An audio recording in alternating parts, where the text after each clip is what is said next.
October 25th. Jill came back to our place afterwards last night and helped to straighten things up. Greymalk and I slipped out while they were drinking another sherry and hit it over to the vicarage. The study was illuminated and Tekela was perched on the roof beside the chimney, head beneath her wing. Snuff, I'm going after that damned bird. I don't know if that's good form, Grey, doing something like that just now. I don't care. I waited and watched for a long while. Suddenly there was a flurry on the roof. There came a rattle of claws, a burst of feathers, and Tekela took off across the night, cawing obscenities.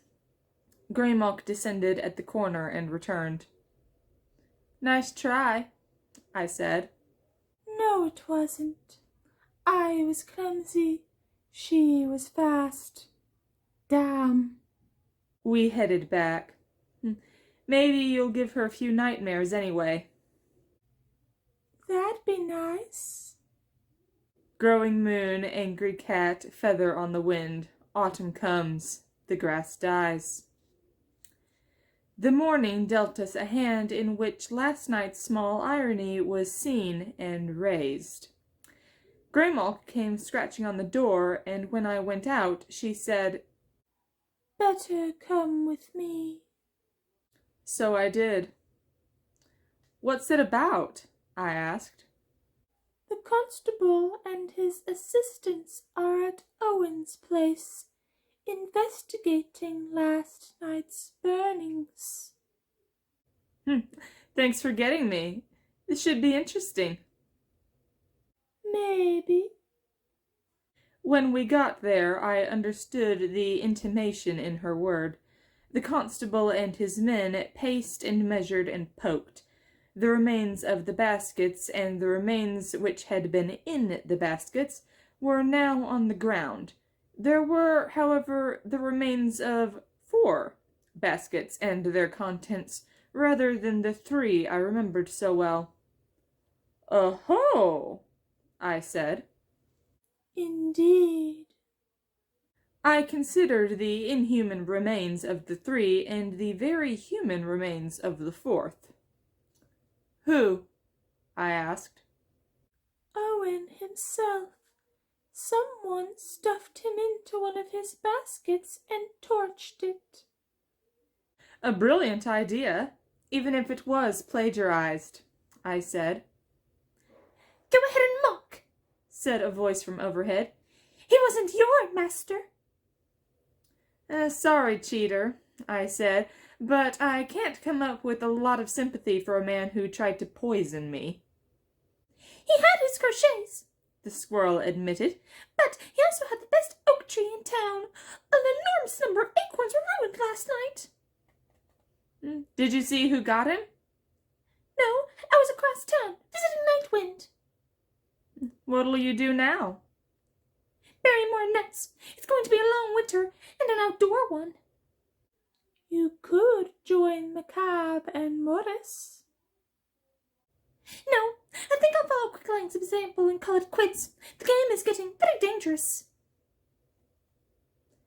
Do you know whether whoever did it took Owen's golden sickle? I asked. It's not out here, he said. It could still be inside, though. You have a way in and out, don't you? Yes. Had he a special place he kept it? Yes. Okay, would you go inside and check and tell us whether it's still there? Why should I? There might be something you'd like from us one day. A few scraps, the chasing away of a predator. I'd rather have something right now, he said. What's that? I asked. He leaped, but instead of falling, he seemed to drift down to land beside us. I didn't know you were a flying squirrel. I'm not, he replied. That's part of it, though. I don't understand. I was a pretty dumb nut chaser until Owen found me. squirrels are. We know what we have to do to stay in business, but that's about it. Not like you guys. He made me smarter. He gave me special things I can do, too, like that glide. But I lost something for it. I would trade all this in and go back to being what I was, a happy nut chaser who doesn't care about opening and closing. What's all involved? I asked. I gave up something for all this, and I want it back. What? Look down at the ground around me. What do you see? Nothing special. My shadow's gone, and he took it, and I can't give it back now because he's dead. It's a pretty cloudy day. It's hard to tell. Believe me, I ought to know. I do, I said. It'd be a silly thing to go on about this way otherwise. But what's so important about a shadow? Who cares? What good is it to you up there anyway, jumping around in trees when you can't even see it most of the time? There's more to it than that, he explained. It's attached to other things that go away with it. I can't feel things the way I used to. I used to just know things. Where the best nuts were, what the weather was going to be like, where the ladies were when the time came, how the seasons were changing. Now I think about it, and I can figure all these things out around and make plans to take advantage of them, something I could never have done before. But I've lost all those little feelings that came with the kind of knowing that comes without thinking. And I've thought about it a lot. I miss them. I'd rather go back to take them than think about it and soar the way I do. You understand about magic. Not too many people do. I'll check on the sickle if you want to break Owen's spell shadow for me. I glanced at Greymalk, who shook her head. I've never heard of that spell. Cheeter, there are all kinds of magical systems, I said. They're just shapes into which power is poured. We can't know them all. I've no idea what Owen did to your shadow or your intuition, I guess, and the feelings that go with it. Unless we had some idea where it is and how to go about returning it and restoring it to you, I'm afraid we can't be of help. If you can get into the house, I can show it to you, he said. Oh. What do you think, Grey? I'm curious. How do we go about it? I asked. Any open windows, unlocked doors? You couldn't fit it through my opening. It's just a little hole up in the attic. The back door is usually unlocked, but it takes a human to open it. Maybe not. We will have to wait until the constable and his men are gone, I said. Of course. We waited, hearing the puzzlement over the unnatural remains of the three repeated many times. A doctor came and looked and shook his head and took notes and departed after deciding that there was only one human body, Owen's, and promising to file a report in the morning. Mrs. Enderby and her companion stopped by and chatted with the constable for a time, glancing at Greymalk and me almost as much as at the remains. She left before too long, and the remains were sacked and labeled and hauled away in a cart, along with what remained of the baskets, which were also labeled. As the cart creaked away, Greymalk, Cheeter, and I glanced at each other. Then Cheeter flowed up to the bole of the tree, drifted from its top to that to another, then over to the roof of the house. It would be nice to be able to do that. It would, I agreed, and we headed for the back door. I rose as before, clasped the knob tightly, and twisted. Almost. I tried again, a little harder, and it yielded. We entered. I shouldered the door neatly closed, withholding the final pressure that would have clicked it shut. We found ourselves in the kitchen, and from overhead I could hear the hurrying of someone small with claws. Cheeter arrived shortly, glancing at the door. His workshop is downstairs, he said. I'll show you the way. We followed him through a door off of the kitchen and down a creaking stairway. Below, we immediately came into a large room that smelled of the out-of-doors. Cut branches, baskets of leaves and roots, cartons of mistletoe were stacked haphazardly along the walls, on shelves and on benches. Animal skins occupied several tabletops and were strewn over the room's 3 chairs. Diagrams were chalked in blue and green on both ceiling and floor, with one prominent red one covering up much of the far wall. A collection of ephemerae and of books in Gaelic and Latin filled a small bookcase beside the door. "The sickle," I said. Cheeter sprang atop a small table, landing amid herbs. Turning, he leaned forward, hooked his claws beneath the front edge of a small drawer. He jiggled it and drew upon it. It began to move forward to this prompting. "Unlocked," he observed. "Let's see now." He drew it farther open, so that, rising onto my hind legs, I could see into it. It was lined with blue velvet, which bore a sickle-shaped impression at its center. "As you can see," he stated, "it's gone." "Any place else it might be?" I asked. "No. If it isn't here, it was with him. Those are the alternatives."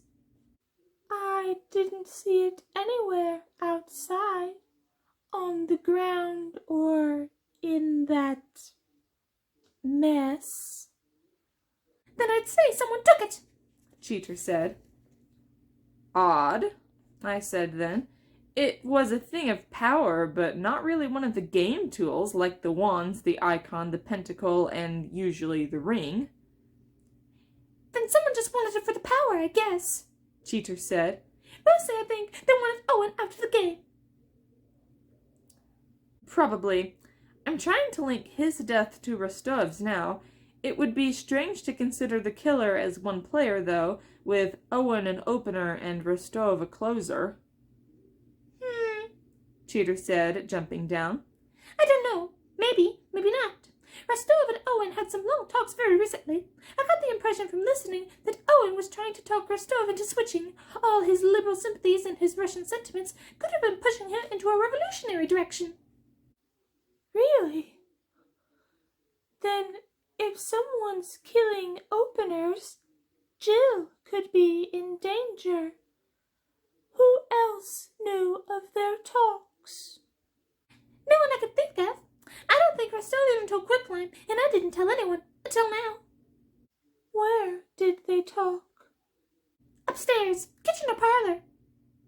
I paced slowly. "Are Morris and McCabe openers or closers?" I asked. "I'm pretty sure they're openers." "Yes," Cheeter agreed. "they are." "What about the good doctor?" "Nobody knows. The divinations keep going askew for him." "The secret player," I said. "Whoever it is." "You really think there is one?" "It's the only reason I can think of for my calculations being regularly off." "How do we discover who it is?" "I don't know." "And I don't care. Not anymore," Cheeter said. "I just want the simple life again. To hell with all the plotting and fighting. I wasn't a volunteer. I got drafted. Get me my shadow." "Oh, where is it?" "Over there." He turned toward the big red design on the far wall. I looked in that direction, but could not tell what it was he was trying to indicate. Sorry," I said. "I don't see—" "There," he said. "In the design. Low, to the right." Then I saw it, something I had thought simply an effect of the lighting. A squirrel-shaped shadow overlay a part of the design. Several upright, shining pieces of metal were contained by the shadow's perimeter. "That's it?" I said. "Yes," he replied. "It is held there by 7 silver nails." "How does one go about releasing it?" I asked. "The nails must be drawn." "Is there a danger to the person who would draw them?" "I don't know. He never said." I reared up and extended a paw. I touched the topmost nail. It was somewhat loose, and nothing unusual happened to me. So I leaned forward, seized it with my teeth, and withdrew it, dropping it then to the floor. With my paw, I tested the remaining 6. 2 of them were obviously loose. Those I seized, one after the other, and pulled them out with my teeth. They gleamed upon the floor, real silver, and Grandma inspected them. What did you feel as you drew them? Nothing special. Do you feel anything about them that I don't? No, I think the power is mainly in that design. Look to that for a reaction. I tested the remaining 4. These were tighter in place than the ones I had drawn. The shadow outline was now undulating among them. Have you felt anything special while I was about it, Cheeter? I asked. Yes, he replied. I felt a small tingling at each place in my body that seemed to correspond to the place the shadow from which the nail was removed. Well, tell me if it changes, I said, and I leaned forward, took hold of another nail, and worked it back and forth with my teeth. It took about half a minute to loosen, and then I dropped it to the floor and tried the other 3 in succession. 2 seemed seated fairly tightly, and 1 about the same as that which I had just drawn. I took hold of the looser one and worried it too, till it came free. By then, the shadow was shrinking and expanding regularly, as if it were flapping in the 3rd dimension of thickness, with parts of it becoming imperceptible to me each time this occurred. The tinkling is not going away, Cheeter remarked. I'm beginning to feel it all over now. Any pain involved? No. I poked with my paw at the 2 remaining nails. Tight. Perhaps it would be better to fetch Larry and a pair of pliers than to risk breaking my teeth on them. Still, it wouldn't hurt to try a bit first. I worried 1 for the better part of a minute, and it did seem to loosen slightly near the end. I stopped to rest my jaws then, promising myself I would have a go at both nails before I considered quitting. I gave the second one, which was located about 10 inches to the left of the first, well over a minute of the same treatment, and I found it hard to tell when I let up whether I'd affected it much. I did not like the taste of plaster and the pigment used in the design. I was not sure what lay beneath the plaster holding the nails in place. Not enough of that covering had chipped away for me to distinguish the surface it covered, only enough for grit with a damp basement taste to come into my mouth. I stepped back. The design looked slobbered upon, and I wondered how dog spit would affect its subtle functions. Please don't quit, Cheeter said. Try again. I'm just catching my breath, I told him. I've been using my front teeth so far because it was easier. I'm gonna switch this side now. So I leaned again and took a grip with my back teeth, right side, upon the nail which seemed to have responded slightly to my suasions. I had it moving, then loosening before too long. Finally, I dropped it and listened. Silver makes such a pleasant sound when it's struck. 6, I announced. How does it feel now? More tingling, Cheeter said. Maybe some sort of anticipation. Last chance to quit while you're ahead, I said as I repositioned myself to use the left side of my jaws on the final one. Go ahead, he told me. So I caught hold and began to work it, slowly, with steady pressure rather than jerking movements, which I had learned from the previous one to be more effective. I feared for my teeth, but nothing cracked or chipped. As much as I liked the sound of silver, I did not like its cold metallic taste. And all this while, the shadow itself flowed over my face intermittently, passing before my eyes like a quick cloud before the sun, wrapping me momentarily, falling loose again. I felt the nail move. My jaws were beginning to ache by then, though, and I switched sides. I'd cracked large bones with my teeth, and I knew the power that is there, but this required more than simple biting ability. It was the movement that was really important, involving my neck muscles as well as my jaws. Forward, back. And then the nail began to loosen. I paused to rest. What do we do when it's free? I asked them. What's to prevent the shadow from slipping away? Is there any special means of reattaching it? Cheeter said. I never thought about that. How was it separated from you in the first place? He made a light and cast it there upon the wall, Cheeter said. He drove in the nails, then passed his sickle close to my body, somehow severing it. When I moved away, it remained. I felt different immediately. It will respond to your life. If you position yourself correctly and it flows over you. But your life must be exposed at the 7 points which held it, and it will respond to the nails which bound it. What do you mean? Cheeter asked. Blood. You must scratch a wound on the back of each paw, one atop your head, one in the middle of your tail, and one mid-back, the 7 places where the shadow was pierced. When Snuff removes the final nail, he must take care not to simply draw it straight out, but to drag it downward, snagging the shadow, pulling it toward you. You will then be standing with a foot on each of the 4 nails which held the paws, your tail resting upon that of the tail, your head extended and down to touch the 6th. I don't know which nail is which now, I said. I do. I've been watching.